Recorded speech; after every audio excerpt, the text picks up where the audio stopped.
Hi guys, welcome to another one of our 360-degree passenger ride videos. Today we are in the Toyota Supra GTS.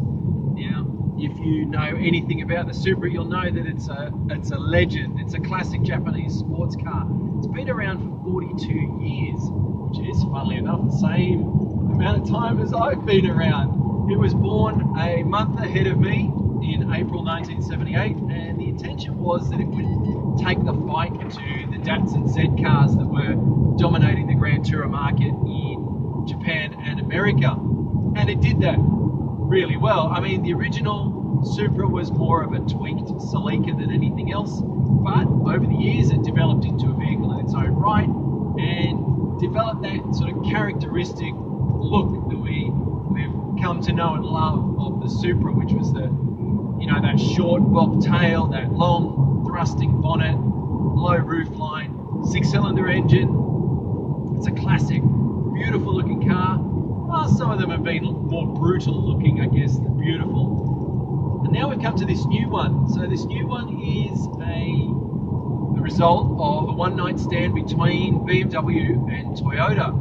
And that kind of makes sense. I know it sounds a bit weird to have a sports car that's not really one or the other, but sports cars are expensive to develop and engineer, and so it makes sense for car companies to work together. See, BMW wanted a new Z4 and Toyota wanted a new Supra, and so they decided to go it together, but alone. They shared costs. Toyota says the engineering work was all done, away from the two brands, separately. And the Supra isn't actually built either by Toyota or BMW. It's built in Austria. So it runs a 3-litre inline turbo 6-cylinder. It's a BMW engine. It's made into a BMW transmission. You get adaptive dampers, a limited slip diff, 250 kilowatts and 500 newton meters of torque. It's pretty quick. The thing will get from 0 to 100 in 4.3 seconds. So what's it like to drive? It's pretty good. It's not perfect. I think it's missing a little bit of sports car magic. It's just missing that last little bit of sort of driver feedback that would make this thing a legend. You see, the steering's a little bit dull and lifeless. Lifeless? It has no lifeless. For goodness sake, my brain's not working. That's old age for you. Look, the steering is quick, don't get me wrong. It's quick, it's direct, it goes where you point it, but there's no feeling, there's no feedback. And even though you've got adaptive dampers and you can adjust them from comfort to normal to sport, it just never feels all that comfortable when you're driving along a sort of a country back road. Around town or on the highway, smooth as silk.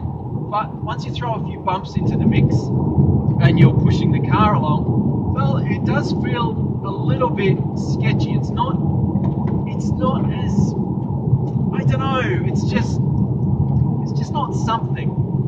I need to use my words. I'm sorry, I'm not doing a very good job of describing it to you, but there's just something missing. So I guess for me, this new Supra, it feels good, but it's just not great.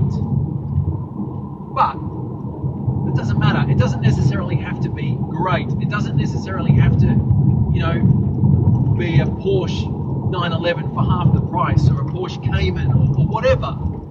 It just has to be true to that Supra legend, which was that it needed to combine sports car agility with sort of grand touring mile munching ability. So has this new one done that?